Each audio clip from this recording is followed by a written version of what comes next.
Assalamualaikum. Kali ini kita akan membahas masalah mimpi. Apakah mimpi-mimpi yang dialami oleh manusia itu semuanya terjadi lantaran gangguan setan, jin, dan sihir? Ataukah itu hanya bunga tidur saja? Mari kita membahas ini berdasarkan apa yang disabdakan oleh Nabi Shallallahu Alaihi Wasallam. Warru'ya salas. Mimpi itu ada tiga. Farru'ya salihatu busra minallah. Pertama, mimpi yang benar itu datangnya dari Allah. Warru'ya tahzinum minasyaiton. Yang kedua adalah mimpi berupa kesedihan dari setan. Jadi ketika orang itu mimpi, dia itu jadi gelisah, takut, sedih. Kalau mimpi yang menakutkan, yang membuat sedih setelahnya, yang membuat gelisah, kemudian suasananya berubah menjadi galau, tentu itu dari setan. Bukan mimpi yang datang dari Allah Azza wa Jalla. Dan yang ketiga adalah hadisun nafas. Warru'ya mimma yuhadditsu bihir rajulu nafsahu.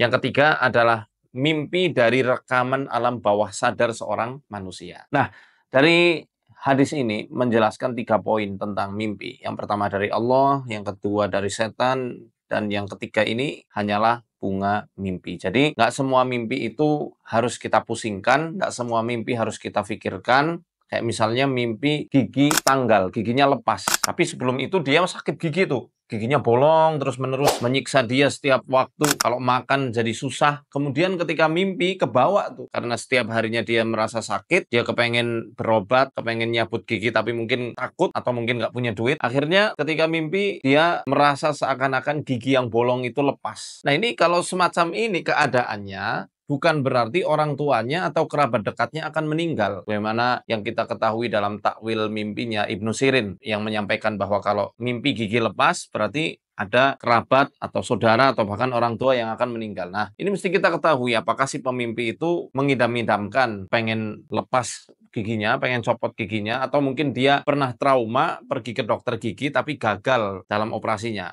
Ya, kayak saya pernah gagal itu.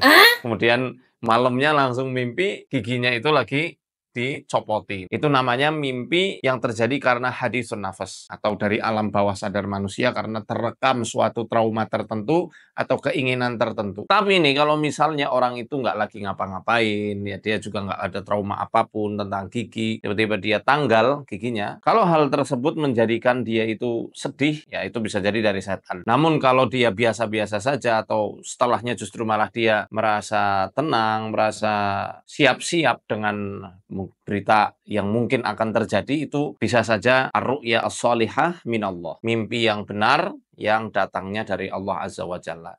Nah, di sini disebutkan ya tentang mimpi yang benar. Syekh Ahmad Farid mengatakan wa imma an takuna tahdhiran min aduwin aw khatran yantaziruhu hatta ya'khudha lidzalika isti'dadahu wa yatahayya lahu. Ada kalanya ru'ya atau mimpi yang benar yang datangnya dari Allah Azza wa Jalla itu terjadi sebagai tanda peringatan dari keberadaan musuh atau mara bahaya yang telah mengintainya. Jadi ada kalanya manusia mimpi keesokan harinya atau beberapa hari berikutnya kejadian. Itu sudah menjadi pertanda dari Allah. Hati-hati kalau misal nanti kamu mau bepergian, naudzubillah, ada begal tuh. Jadi di mimpi itu sudah Allah perlihatkan ada begal. Begal ini bisa berupa wujud yang nyata manusia atau mungkin wujud seperti serigala atau hewan buas yang sudah siap mengintai. Itu bisa bahaya, bisa musuh ya. Entah itu begal, entah itu rampok atau orang yang berusaha menjahati dia. Sehingga orang yang mimpi itu sudah punya persiapan untuk tidak melewati jalan yang ada begalnya atau jalan yang kemungkinan ada tanah longsor atau apapun itu mara bahaya yang akan terjadi. Itu namanya ru'ya dan dia tidak sedih sama sekali, justru bisa mempersiapkan diri. Karena biasanya kalau mimpi itu datangnya dari Allah Azza wa Jalla itu mimpi sangat jelas, kayak nyata. Termasuk kalau orang yang lagi dijahatin sama manusia lain, kemudian dia mimpi tanpa ada campur tangan dari egonya, tanpa campur tangan dari emosi-emosinya. Misal, mimpi yang tercampur dengan emosi. Ini orang lagi berkonflik tuh sama pesaing bisnisnya. Kemudian qadarullah dia sakit nih, kebetulan dia sakit. Nah, karena lagi ada masalah sama pesaing bisnisnya, akhirnya dia mimpi. Nah, kalau yang semacam ini namanya hadisun nafas, bukan ru'ya, bukan mimpi yang benar. Karena dia lagi ada masalah sama tetangganya, sama pesaing bisnisnya, akhirnya di dalam mimpi seakan-akan pesaing bisnis ini datang, kemudian melakukan hal-hal yang buruk yang tidak dia sukai, entah itu sihir atau yang lain. Jadi hati-hati dan waspada. Yang namanya ru'ya itu benar-benar datang dari Allah kepada hambanya yang jujur, hambanya yang punya kebeningan hati. Walamma kanatir ru'ya as-salihah minallahi azza wa jalla fa innaha yashabuha min insyirahis sadri wa ziyadatil iman. Kalau mimpi yang benar ini datang dari Allah azza wa jalla, maka mimpi itu akan disertai dengan kelapangan hati, wa ziyadatil iman, iman yang meningkat, yang hal tersebut akan menjadikan seorang mukmin lebih ma yumayyizuhu bihil mu'min annaha min fadlillahi wa rahmatih. Yang dengan hal itu seorang mukmin itu diistimewakan, dan sesungguhnya mimpi itu adalah karunia dari Allah dan rahmat darinya. Kalau misal orang mimpi yang datangnya dari Allah itu enggak disertai hati yang gelisah, marah, sedih, takut, tapi justru tenang sekali. Tapi kalau disertai rasa takut, lah itu biasanya terjadi karena setan. Mimpi ular, ini belum tentu juga dia kena sihir. Barangkali itu adalah isyarat dari Allah bahwa kesadaran hewannya berupa hewan ular ini lagi dominan. Dan kalau saya teliti dari kasus-kasus orang yang suka mimpi ular, rata-rata dari mereka adalah orang-orang yang introvert atau orang yang menyimpan emosi negatif yang sudah lama dia pendam. Kemudian kemarin ada yang nanya lagi, "Tat, saya setiap kali tidur sering mimpi berusaha menangkap baju yang jatuh di sumur yang sangat dalam." Takwilnya apa nih kalau waktu itu saya tanya dulu. Baju kalau dalam Al-Quran ini erat kaitannya dengan jodoh. Hunna libasul lakum wa antum libasul lahun. Mereka adalah baju bagi kalian dan kalian adalah baju bagi mereka atau bagi istrimu. Maksudnya istri adalah baju bagi suaminya, di mana si istri itu nanti akan menutupi aibnya dan menyempurnakan kekurangan suaminya, demikian juga sebaliknya.